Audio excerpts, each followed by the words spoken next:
This is Ready, Set, Reiki, a podcast about Reiki and all energy work, from the curious beginner to the seasoned master teacher, welcoming all systems, all lineages, and all levels.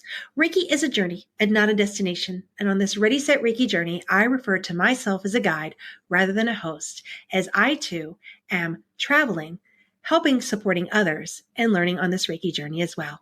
And with that said, I am your guide, Tracy C. Wright, and this is Ready, Set, Reiki. Hello, beautiful listeners. Welcome. Another edition of Ready, Set, Reiki. Now, today I have one of my favorite people in the whole wide world.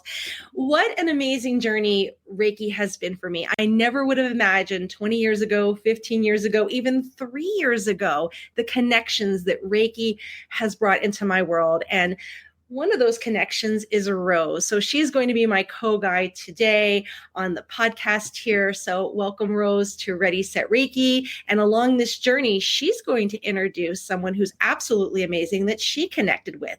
How wonderful that we have these amazing connections, that we're expanding out our territory here. So Rose, welcome. Oh, Tracy, thank you so much. I love being here with you, and the energy is always so vibrant and beautiful. So I just want to share quickly how I met Nicholas Pearson. I was at a Wisdom of Reiki conference at Omega, walking a labyrinth, and we just casually met and had a conversation. We connected. I actually talked about you right away, about your wonderful podcast and would he be on it, and he graciously accepted. And I also will have him on my podcast soon. So I just adore him, and he's just amazing. So let me talk a little bit about Nicholas. Nicholas Pearson is an award-winning author and Reiki teacher. He began his Reiki journey in 2006 and has trained in traditional styles of Japanese Reiki, including Usui Reiki Ryoho, Jikiden Reiki, I hope I say all these right, and Komyo Reiki Do, as well as traditional and non-traditional forms of Western Reiki like Usui Shiki Ryoho, Usui Tibetan Reiki, Reiki Jinkei Do, Shamanic Reiki, and others. Nicholas is also a certified medical Reiki master and Let Animals Lead animal Reiki practitioner and teacher, and serves on the board of directors of Shelter Animal Reiki Association. He formerly served as board member of the National Reiki in Healthcare Certification Initiative and is a member of the International Association of Reiki Professionals and Reiki Healing Association. His seminal Reiki book, Foundations of Reiki Ryoho, a manual of Shoden and Okuden, is available in English and Italian. I have the book, and I love this book. Nicholas offers online Reiki Share each month. He has delivered keynote speeches at numerous conferences, including the Wisdom of Reiki Conference, Celebration of Reiki, and the Vermont Reiki Association's annual conference. Nicholas offers seminars on crystal healing, Reiki, and flower essence therapy online and worldwide. He is the author of 9 books, and I know he has a new one coming up soon that he will talk about, and he lives in Orlando, Florida. So welcome, Nicholas. All right. Thank you so much for having me. Well, we are so excited to begin this journey with you. What an amazing list of accomplishments. Well done. Thank you so much for all of the things that you are doing for Reiki. It's my pleasure. Reiki is just something that has been a tremendous blessing in my life. And because of that, I'm enthusiastic about it. And so I try to give back and share and teach and just build bridges wherever I can. Beautiful. So let's begin our journey together. So Rose shared with us just a little bit about you. So tell us a little bit about yourself. So I often self-identify first and foremost as a nerd. I love to learn. My love of teaching is an extension of that. My love of writing is an extension of that. So I love the intersection of lots of different things. I love language and culture and history. I love science. I love nature.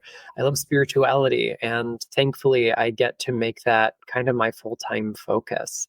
My exposure to Reiki began kind of distally to other things I was exploring, but it's been a really big impact in my life. Beautiful. I love how you said like a nerd. I was going to a massage therapist, and he was learning a new technique, and he stopped and he peered over his notes, and I said, don't take this the wrong way, but like you could tell like you're a nerd, like you love it so much that you're just thirsty for it. You can't get enough of it. I love it. So the energy here with Reiki, did you find Reiki or did it find you? I think, oh gosh, I can't remember the source of this quote, but it's something along the lines of what you seek is seeking you. I don't think it's either or. I think it's both and. I began teaching workshops on crystals when I was a senior in high school. I'm not saying that was because I was a genius. I just had opportunity. I certainly didn't have the life experience to really counsel people, but I knew a lot about rocks, and I had a lot of personal experience with them. And so kind of being in those spiritual spaces, those metaphysical spaces, I'd heard of Reiki. I had friends who were practitioners and big fans and proponents of it. But it would be a couple more years before I got the opportunity to actually sit down and study. And it's because one of the early venues that I was invited to come and teach at down in Southeast Florida, where I'm from, the owner of the shop was a really avid Reiki practitioner and teacher. And, finally kind of seeing where I was at in my life as a young adult, going away to college, dealing with all of the stresses that come with that, figuring out my life's purpose and mission and identity, which we should not be doing as teenagers, if you ask me. She said, I think Reiki could be a really big help for you. And so we made that happen. And that was in May of 2006. I think July of that same year is when I took second degree. And I have been a perennial Reiki student ever since. It was just this immediate sense of relief. I am an introvert person by nature. I certainly tend to be a little high strung, and Reiki has been just about the only thing I can do without any external help that brings me inordinate relief, immediate relief, and helps me see the light at the end of the tunnel. Beautiful, beautiful. Now, you have studied various systems of Reiki, Western, non-Western. When I started peeking into Reiki in 2006, I just thought it was one thing. And as I started going down the rabbit hole, whoa, how many different systems out there. So what system of Reiki do you use in your own practice? Here's the thing. There is only one Reiki. The energy or the phenomenon, because it doesn't really adhere to our concept of energy from Newtonian physics. However we engage with it, Usui Mikao, the founder of the system, tells us that everything in the universe without exception possesses Reiki, and that his approach to working with it is an original one that comes to him in the 1920s.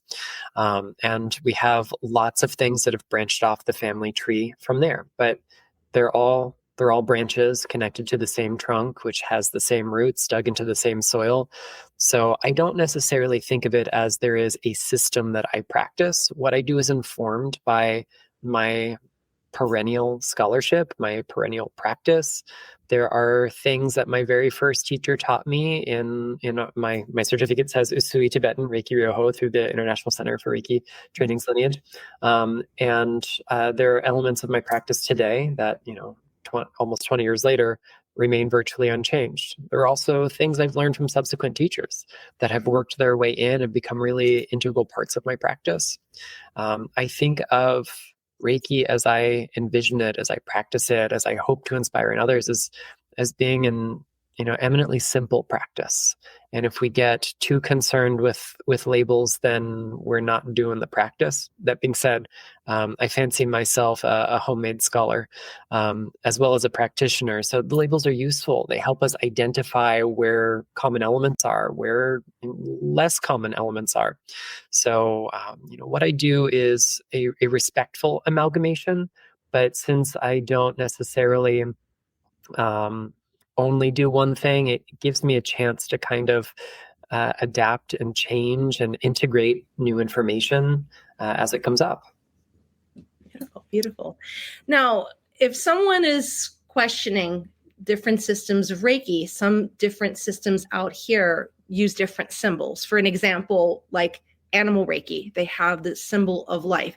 Kid Reiki, they have the symbol for kid Reiki.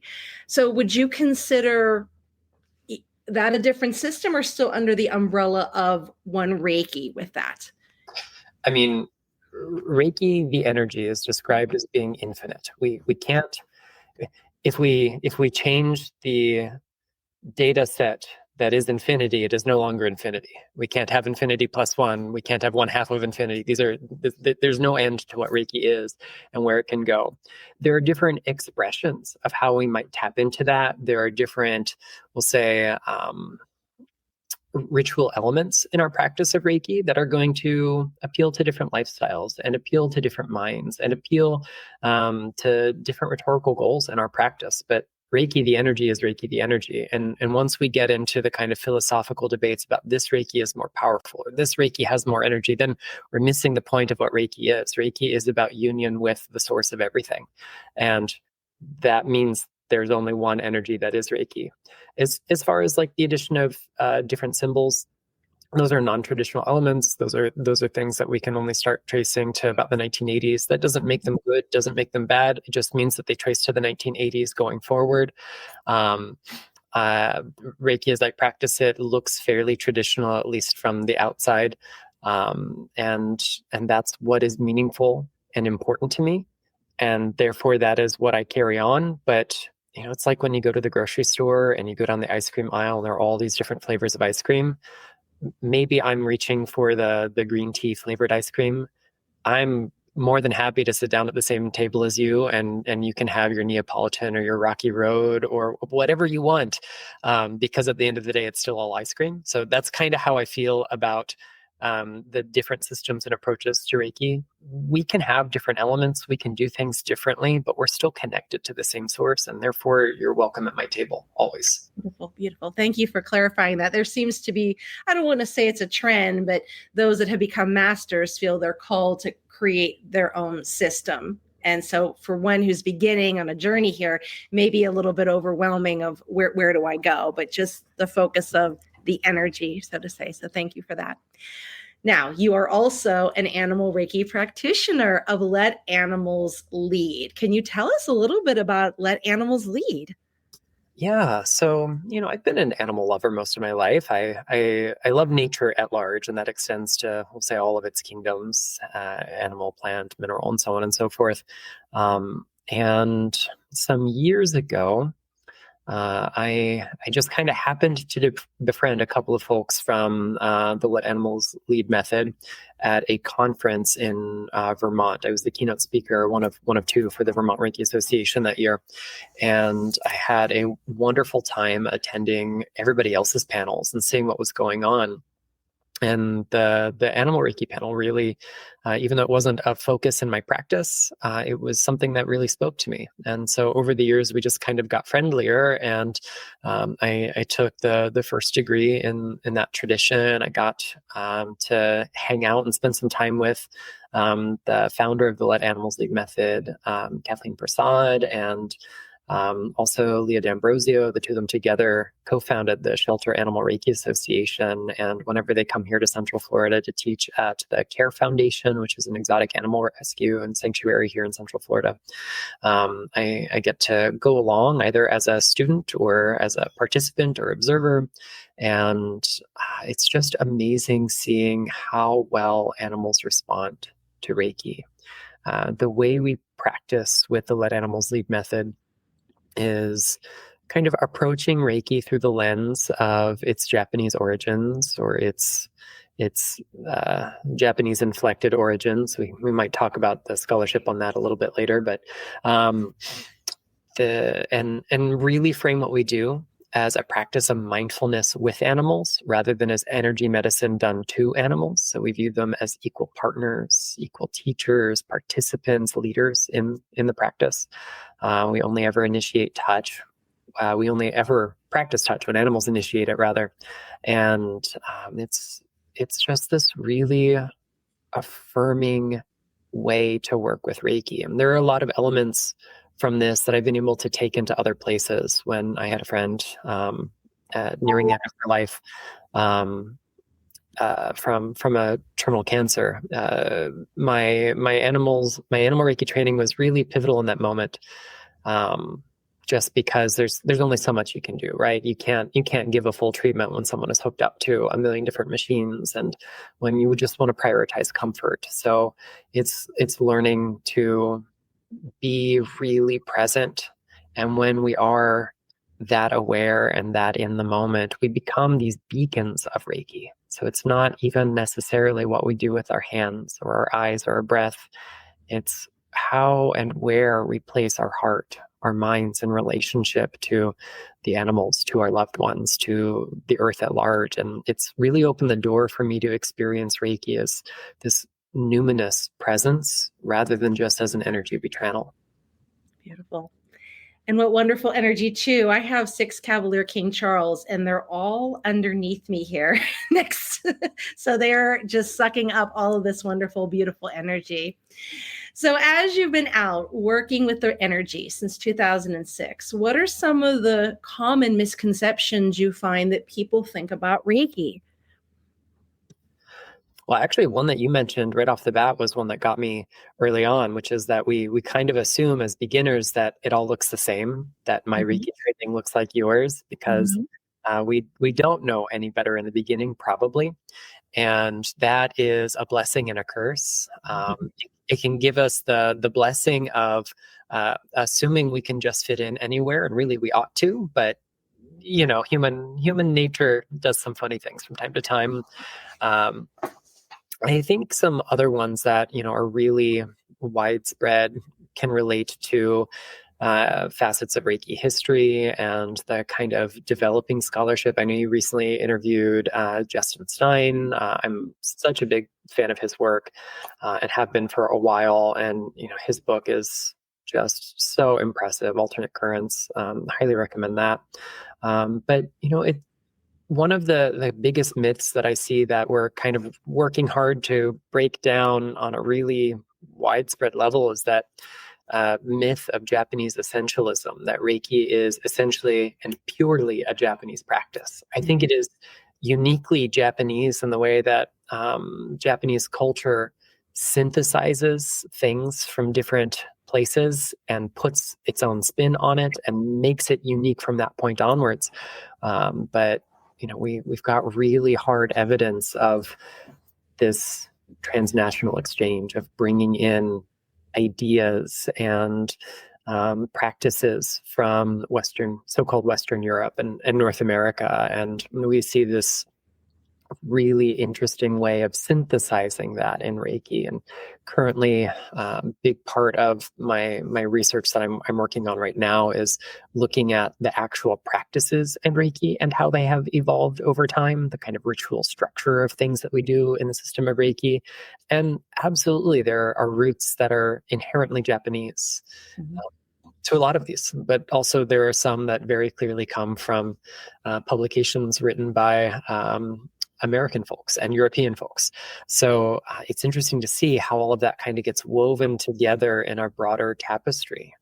I think another really big myth that I'd love to see kind of fizzle out one day is this idea that we place so much importance on the title of Reiki Master.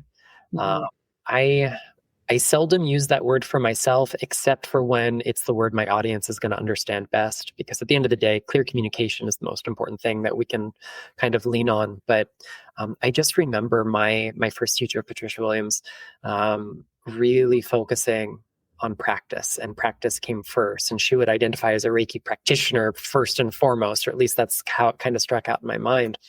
And I remember being a relatively newly initiated Reiki master. I was in Japan in 2009, and I received my first Reiki master initiation in Inaricho, in a Buddhist temple in Tokyo, with an international Reiki group there. And that was Usui Shiki Ryoho, Takata lineage Reiki, which I received the initiation for in Japan, and I received my very conservative, unchanged Japanese style initiations in Central Florida, because I do everything backwards, it seems.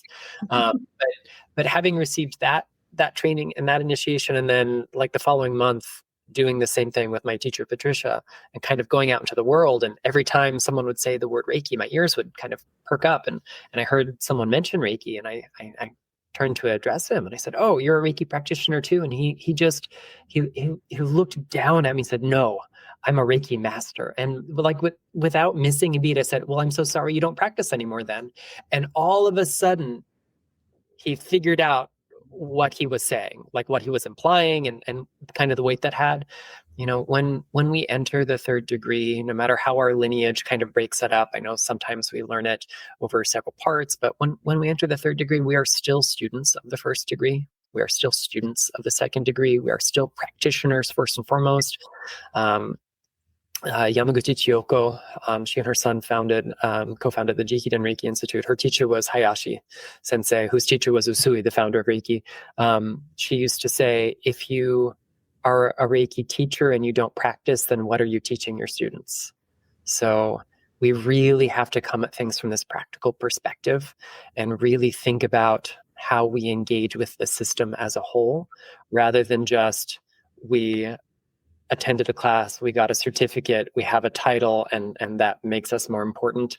By lineage alone, by certification alone, we are not a more or less effective Reiki practitioner. It's only by practice alone. And that's such a big thing that I'd love to see go out there more. And, to that ends, if we look toward the language of origin for a lot of these terms. In Japan, the equivalent of master would be shihan, which, loosely translated, we could say means instructor. But if we really look at the elements of it, it connotes the expression good example. So when I call myself a Reiki Shihan, I'm not saying I'm a master of anything. I just say that I'm aiming to be a good example of what the practice is like. And that really is something that I carry with me. Beautiful. Thank you for sharing that. Yes, I want to just say quickly that I'm starting to move away from using that term as well, because I think I'm just a perpetual student. I'm here learning from you, from Tracy, from Justin, from everyone that I encounter, as well as my students, as well as my clients. Sometimes I even use the term more so Reiki mentor, because I tell my students, I'm always here for you. I'm not a master. I'm more of like, you can come to me whenever you need help, assistance, guidance. So I'm starting to use that more versus, and also teacher versus master, because we're never really truly masters. Mm-hmm. Yeah. I've been using energy coordinator. Yeah, I love that too. Or I use energy alchemist as well. So it depends on what modality. I mean, it's all energy work, right? So.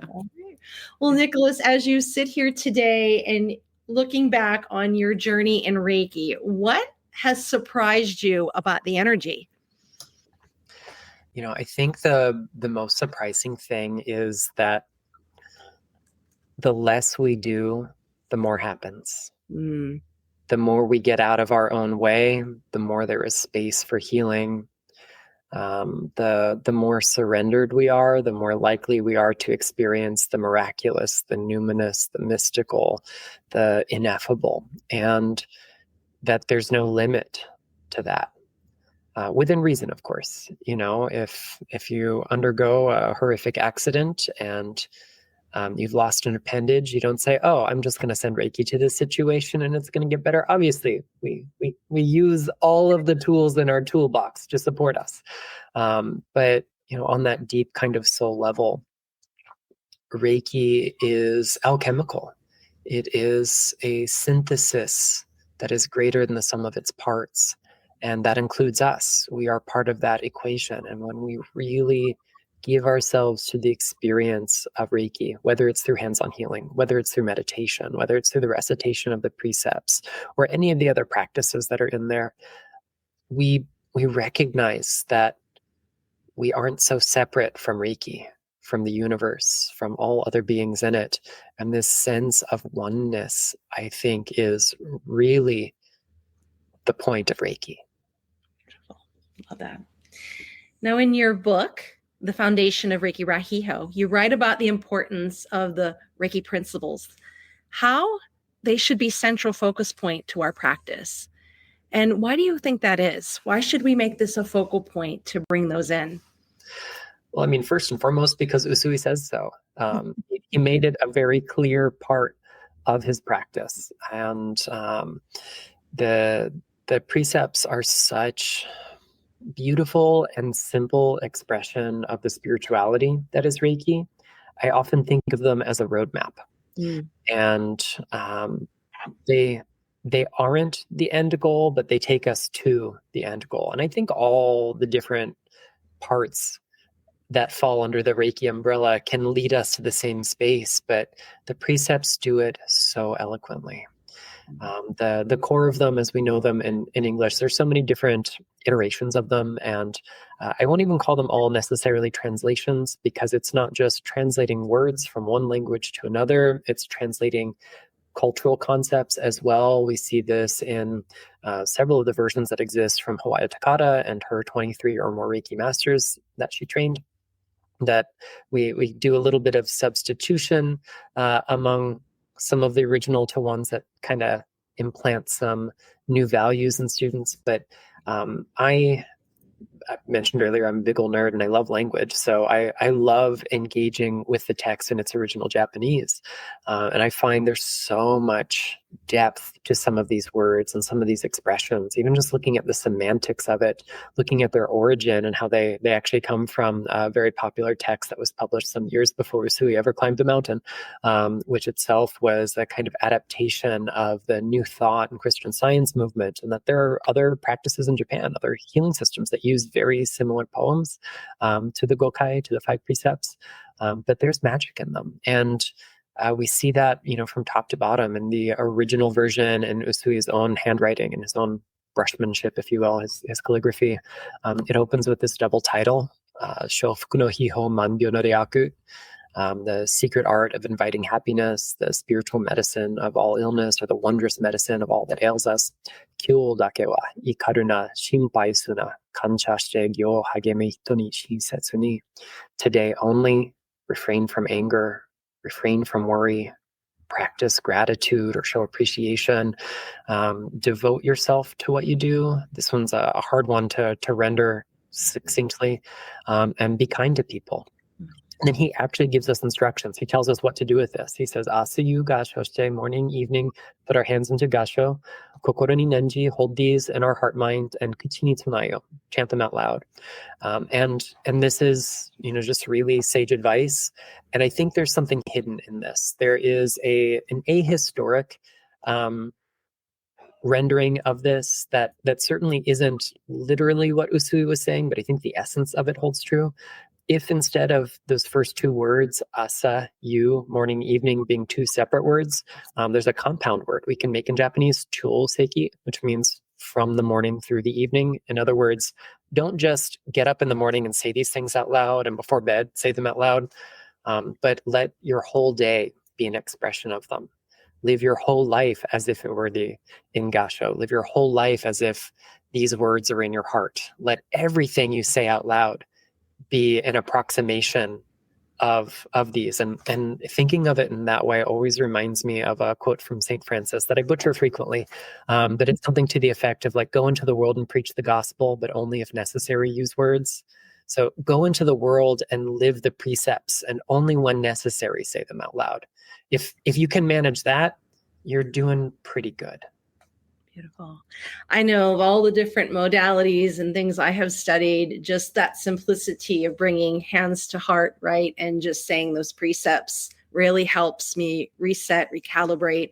And even if I have to pause in the middle of my day and just for today, and if I get to the end of my day and I realize, wow, I blew it, I worried today, I just send a prayer out that tomorrow I'm 1% better than I was today.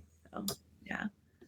I love that. And a lot of people always refer to the 4 noble truths out there, but we really should start marketing these precepts a little bit more, so that more of the world will recognize that there's other, things that we need to live by, other words to live by, or practices.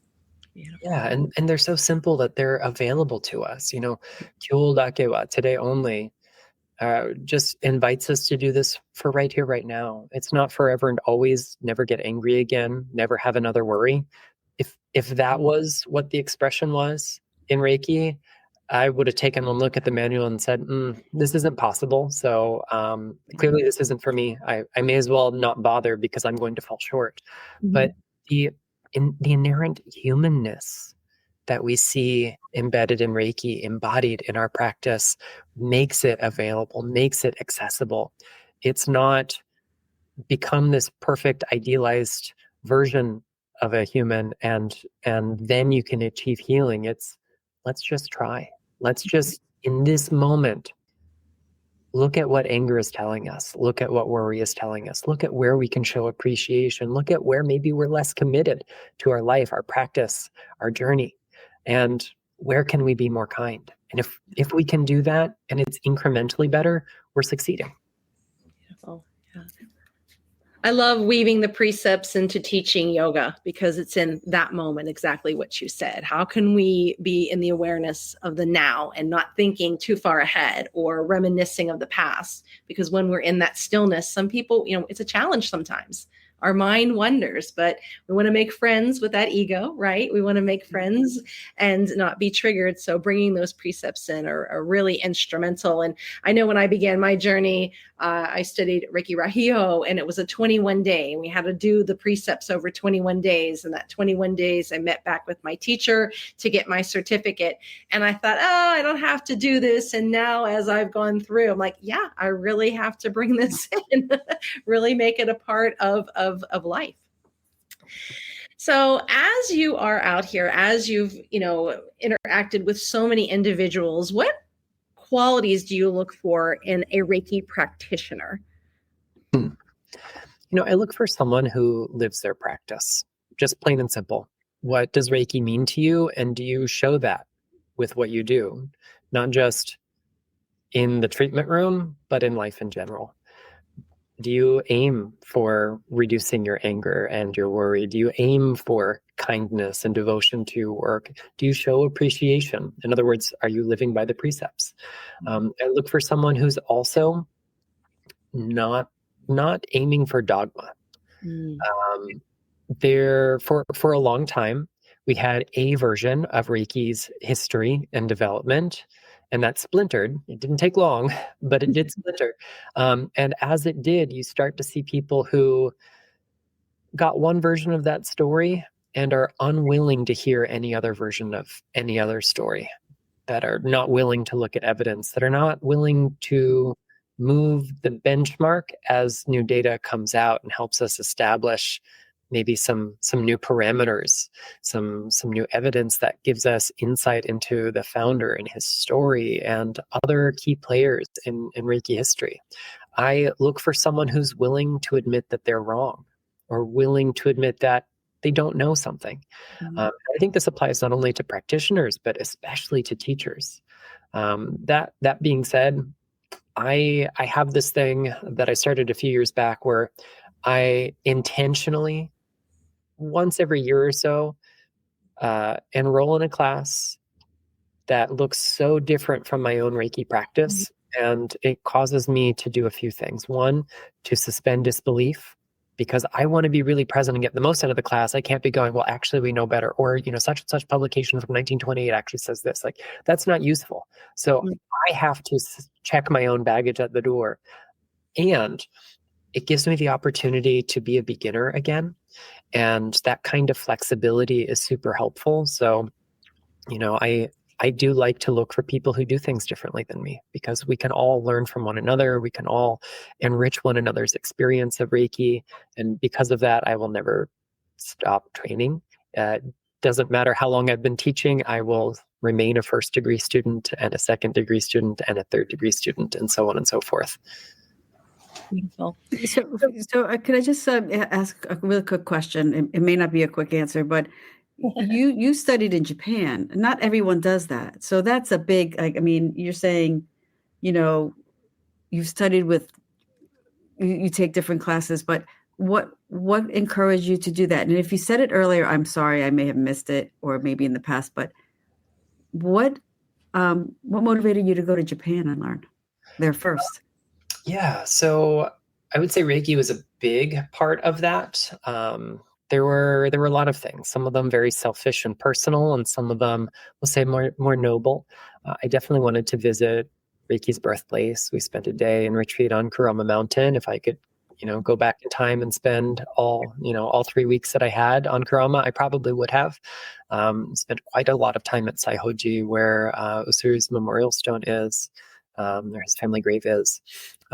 So part of the personal motivations, my then partner was teaching English in Japan and had moved over there to teach about 9 months prior. So that's a long time to spend apart. And then I have always, since a very early age, felt quite a strong connection to Japan and its culture.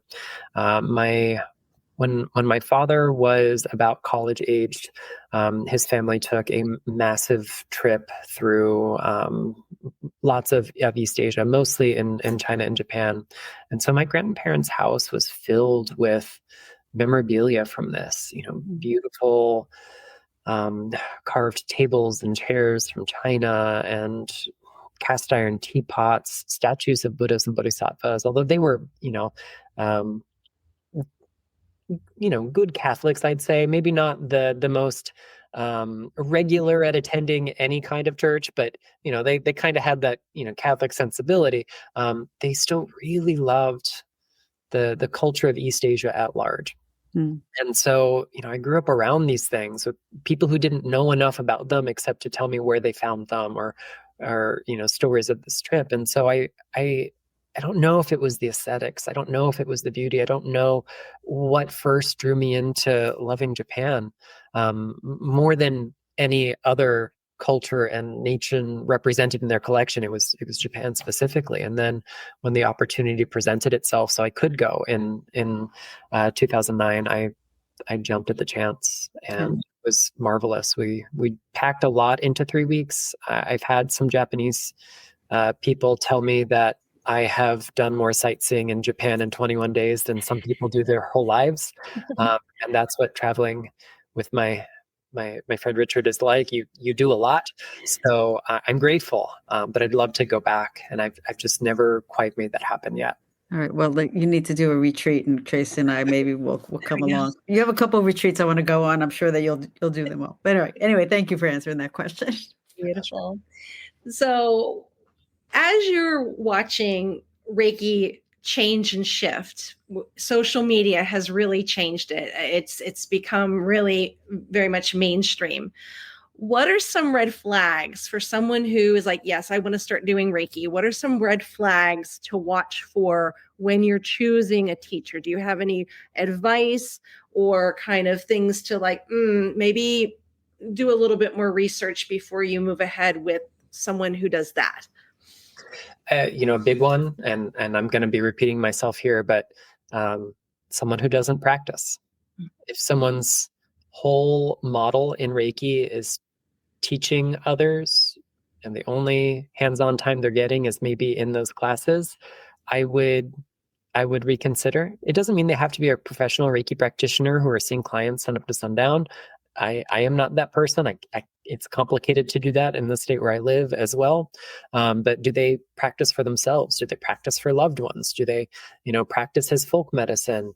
Do they have a long distance practice? Do they have an in-person practice? Whatever it can look like, just as long as they're doing that. Also, someone who doesn't offer any kind of ongoing community support. Do you take the class and you never hear from them again? Because that's not really, I think, an effective teacher. I really love that Rose said she identifies a lot with the term Reiki mentor. And this reminds me of a talk that Phyllis Furumoto, the granddaughter of Hawaii Takata and former lineage bearer in Usui Shiki-ryoho, the kind of Reiki Alliance lineage, she talked about these 5 facets of mastery. And it includes a lot of different mantles that we wear. So student is one of them. Lineage bearer and tradition keeper, these are facets of them, but also mentor is one of them, which shows us that what we do is more than just in the classroom setting, which is what the teaching part is, but extends to life in general. Maybe that is just by being available to answer a phone call or an email. Maybe it's offering an in-person or remote Reiki share or Reiki circle, whether it's just for students or open to the public. Finding ways that they make space for people to continue to develop and practice. And then, my other red flag is basically when people are like, it's my way or the highway. And I mean that very respectfully, because there are certainly forms of practice that have, we'll say, rigid guardrails on them. And to engage with that practice, that system, it's only within these guidelines. To learn that lineage, you have to be within those guidelines. That's certainly fine. But someone who doesn't like if you go to study with other teachers, or someone who doesn't like that you have a background in other systems of Reiki, or someone who doesn't like that you already practice aromatherapy, or any other elements, those are things that always make me go and the flip side is also true, because everything's a spectrum. People who have like no guardrails on anything, who don't disclose what is a Reiki practice and what is not. I have absolutely had the experience where I've given a Reiki session and someone has gotten off the table, and we're checking in afterwards, and you're like, how are we feeling? Oh, it's really good. How was the session for you? It was nice, but I don't think you learned everything. And I go, oh, that's interesting. Tell me why you think that. I'm like, well, my Reiki practitioner back home before I moved here, they always use the singing bowls and the essential oils and all this other stuff. And, it's just, you didn't have any of that. So you must not have gotten that in your training. So then we have to have the awkward conversation about where Reiki begins and ends, and how flexible and beautiful of a system it is to welcome in other things. So it's just being able to disclose where elements of practice come from. I'm not saying don't teach them or don't use them. By all means, use all the tools in your toolbox that are meaningful to you, but represent Reiki in an ethical and meaningful way. And that just means being transparent. Beautiful. And I like how you call it a spectrum, because when you really think about it, you have those that have just the simplicity, just of Reiki, then others that bring in the drums, right? And the aromas and all those things as well. So yeah, it's a nice wide spectrum there. So what books do you recommend? Oh, you can see behind me, I love books. You have a lot of books. What you see behind me, these are just my crystal books. And there are more that don't fit. So I C-section, right? Yeah. So my Reiki section is currently divided. Maybe 2/3 of it is in this room, and it takes up 4 shelves, and a third of it is in my second desk, which is our dining room table, because I'm writing a Reiki book right now. So every time I begin a new chapter, I'm pulling books back and forth to shuffle for the primary research I'm doing. So I have a lot of books, and it's really hard to give you a concise recommendation. I would say we'll do the shameless self-promotion first and just get it out of the way. If anyone wants a really solid kind of overview of Reiki, you can check out my book, Foundations of Reiki Ryoho. It's a manual of Shoden and Okuden. One little caveat. New scholarship has come out since this was published. So of course, books are a snapshot in time. Just, take some of what's in there with a grain of salt, and then go read some of the books I'm about to recommend to you. One of them being Women in Reiki by Amanda Jane and Silke Clayman. It's a really wonderful, beautiful, moving book, the first of its kind to really do these kind of very expressive monographs on important figures in Reiki history, some very well known, like Hawayo Takada, and some much less well known, like Hayashi Chie, the wife of Hayashi Sensei, who took over his institute when he passed away. It's also got these beautiful interviews with 9 women practitioners in the Jikiden Reiki Institute, and just seeing how, as women, they carry so many different roles in their lives, and seeing how that impacts Reiki and vice versa is, I think it should be required reading for all people, all lineages, all styles. Of course, I've already mentioned Alternate Currents by Justin Stein. It is such a great read. Unlike a lot of books that are published via the kind of academic publishing model, it is very readable. It is a beautiful narrative. It's so engaging. I'm on my 3rd read through of it, and this time I'm kind of going through all of the footnotes, and every time I find an interesting footnote, then I'm referring back to the core text, because there's a lot of stuff that's hidden in there. Olaf Bohm's new book, Reiki, A Journey to Oneness with the Universe, which is this brilliant collection of early documents connected to Reiki, early publications of the Usui Reiki Hogakai, Usui's original foundation, where we're looking at some texts that are in there that are discussions of Reiki, of Usui, postcards, and commemorative texts and other publications that came out in that era. And it's full of all these juicy little tidbits.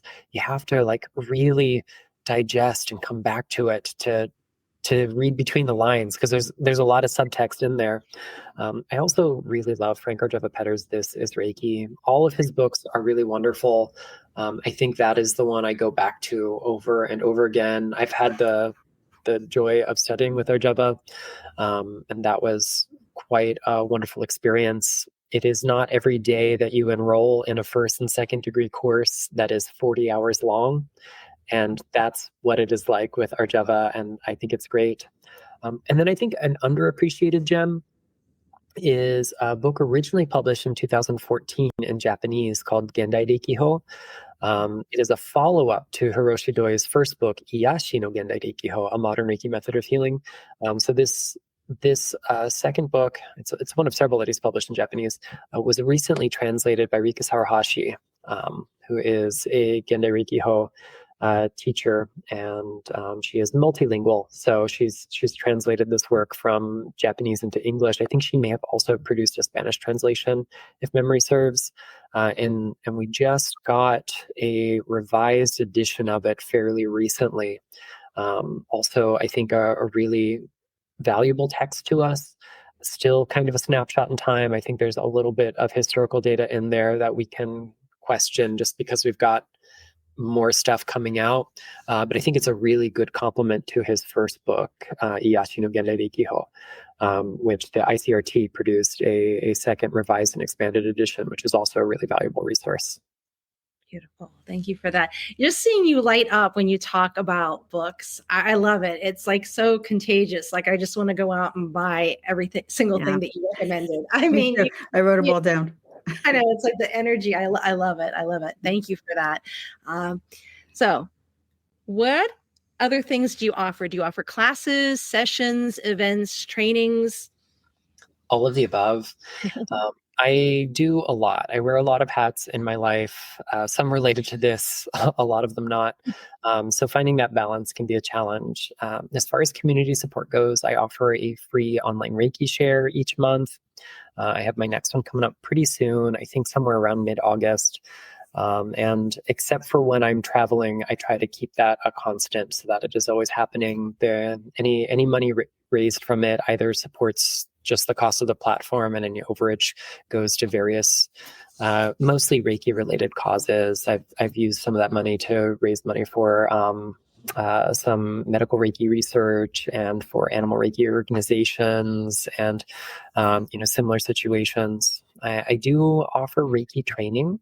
I don't get to do it as much as I would like because I have a lot of things that I do with my life, but I do have one coming up pretty soon in September up in Massachusetts. I'm going to be doing a 3-day intensive Reiki Master Teacher training or Shinkigen training at Circles of Wisdom, and I'll have more of those throughout the year. I'm also busy when it comes to teaching other things. I teach about crystals and flower essence therapy and other esoteric topics quite regularly. I speak at conferences both online and in person. And so I've got some more great things planned, particularly with the launch of my next book coming very soon. I'm going to have some special events coming up in tandem with that. Cool.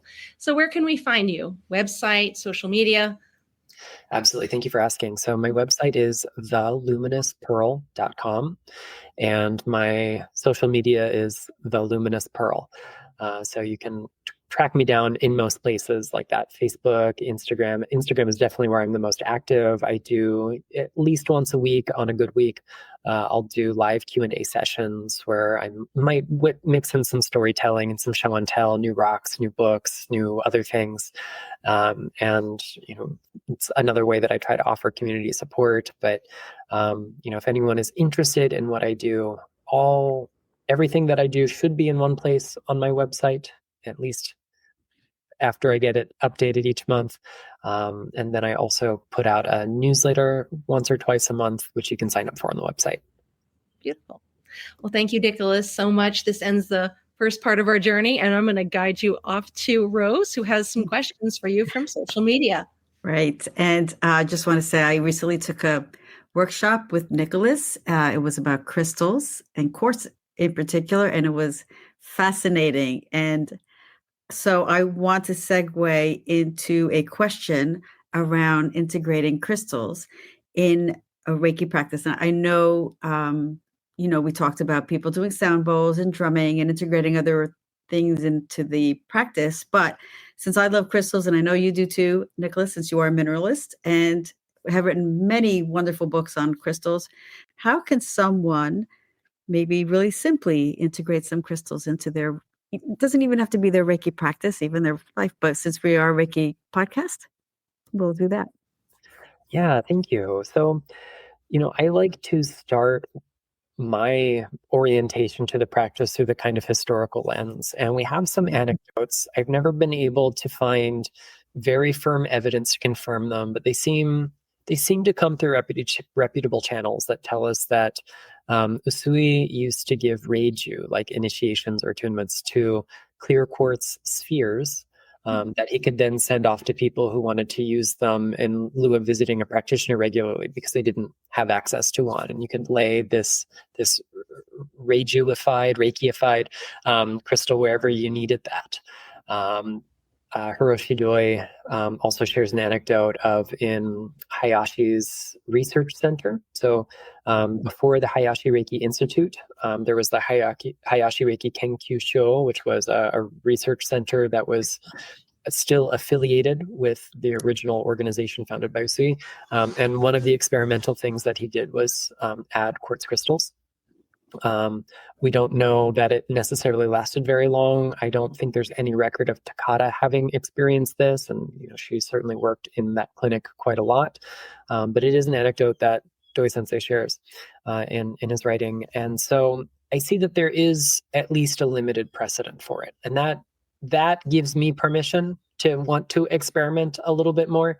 But I will say that my average Reiki session is pretty basic. But if you come visit me, you are also surrounded by crystal energy. I mean, right here on my desk, I can lift up, just a few rocks that keep me company at all times. If there's a horizontal surface in this office, there are rocks on it. If I point over my shoulder to some of these bookshelves, they're filled with rocks. My kind of sacred spaces in here, my crystal storage is in here. There are rocks around my neck. So there are always crystals supporting me in the work that I do. So if you want a very easy and non-invasive way to invite crystal energy into your Reiki practice, add them to your environment. Wear them on your person. Find something that helps you stay in the flow. Again, referring back to source material, Usui tells us in this little question and answer booklet, originally published independently, but now part of the manual that his organization still publishes today. It's called the Kokai Denju Setsumesho, or the explanation of public teachings. He tells us everything in the universe, without exception, possesses Reiki. We can look at a newly translated work that Justin Stein edited, Reiki Taijinjutsu, or Reiki and the Benevolent Art of Healing, written by Tomita Kaiji in 1933. And he tells us that, Reiki is something originally taught by nature itself. And the original text actually has that in bold. So that implies it's not just one facet or element or aspect of nature, but all of nature resonates with Reiki. So that extends, of course, to the mineral kingdom. And it's not necessarily going to interfere with our Reiki practice. We can embrace whatever that's going to be, but just, again, being transparent. If we're inviting crystal healing by laying on of stones or making of grids or other things, just, let our clients know, let our students know these are additional tools. And that's all it takes. It's just as simple as, here's an additional tool that I like to use in my practice. We don't have to go into long explanations about the philosophy of what makes a tradition a tradition. That's a big conversation we don't necessarily have to engage with. But you can have crystals in your space. You can make a grid in the room that you're in by putting crystals in the corners or around the walls or under the table. There's a lot of really clever ways we can let crystal energy be part of the backdrop, so it doesn't take away from our hands-on time and our really intimate and deeply spiritual practice of hands-on Reiki. Oh, I love that. Thank you. I know sometimes people find something tangible comforting, so I mean, I often talk about crystals because I am surrounded by crystals in my room that I practice, and people will start to ask. And when they do, I feel that Reiki has guided them to ask about a crystal so that they can maybe integrate it or incorporate it in their own personal healing practice. It's something they're like, oh, I can carry this. And when I rub this, I feel good and I don't have to worry, or something like that, like a worry stone. So, but thank you. So you do have an upcoming book called Reiki Rituals. And did you want to share something about that book? I would love to. Usually when I am writing a book, I try to keep it under wraps. And this book has been like seeping through the cracks at every opportunity. So now I'm just talking quite openly about it. I'm approaching the halfway point on this book. So I'm not entirely sure when it will come out, but the working title is Reiki Rituals, Healing and Transformation Through Embodied Practice. And it's probably the most fun I've had writing a book in a while. And I say that on the tail end of having had a lot of fun on what will be my next book to come out. So this is an intersection of a lot of different things. It's in some cases almost a sociology or an anthropological look at how our hands-on practices in Reiki differ among different traditions, but how they often stem from similar sources or the same source. It is an exploration of the cultural and historical and sometimes spiritual influences on the elements in our practice.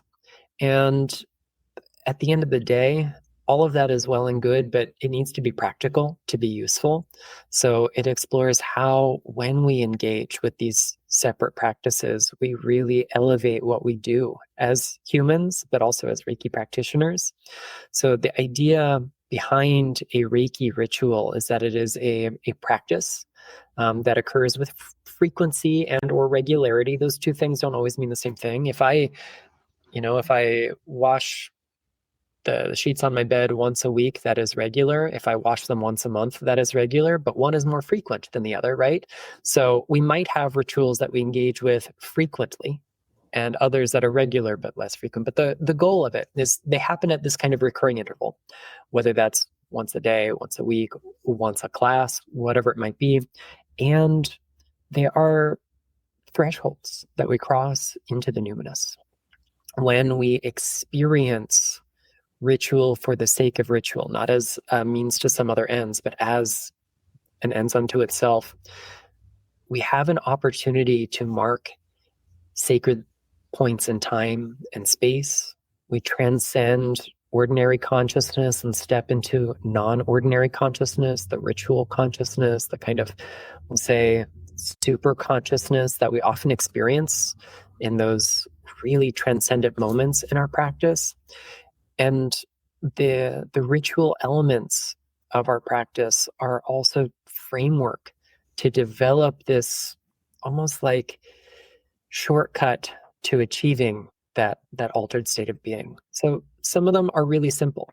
We don't think of it as a ritual, but the gesture of gasho, when we practice it as an ends unto itself and really embrace the depth, the symbolism, the tradition that comes with it, it becomes so magical.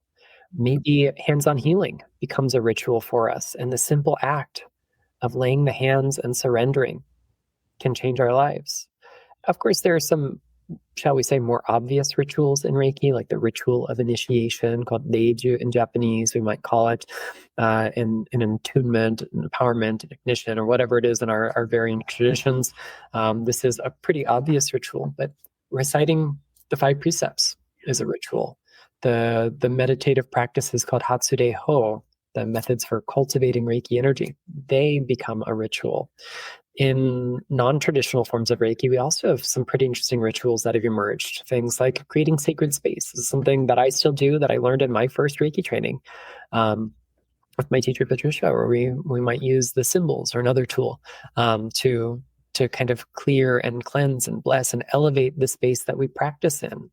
And when we start to examine how these things evolve, how they might be related to one another, how different traditions might embrace the same concept but with different actions, we also start to notice something else. So one of the ulterior motives I have for the book, I'll be real transparent, I do have ulterior motives. Ultimately, it is to recognize that we have a lot more in common than we thought we did when it comes to interlineage conversations. Just because the external morphology, the shape of our rituals looks different at a distance, the heart and soul of them is one and the same. And when we recognize that innate oneness, when we see that we're all branches on one common tree, fed by the same roots, then it's so much easier to want to build bridges, to want to exchange our practices, to learn from one another, to uplift one another. I don't believe in competition in Reiki. I celebrate cooperation and collaboration. And a big part of my platform in Reiki, I term interlineage outreach, because I don't owe allegiance to only one school. There's not only one way I do things.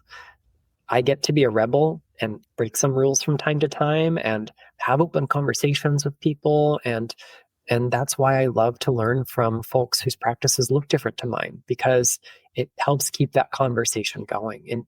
And even when I might disagree with the semantics of something, I can appreciate that Reiki is still guiding this process. And one of the most inspiring things about doing the research for this book is over and over again, I find examples of elements, ritual elements in the big, Reiki umbrella that evolved independently in different parts of the world in different timeframes. There's no way these folks could have shared their practices with one another, and yet they rely on similar symbolism, or the ritual actions are almost identical, or just so many things pop up. And I really enjoy seeing the commonality, and it's almost as if maybe the intelligence of Reiki is the real thing, because that's what's guiding all of this in the first place.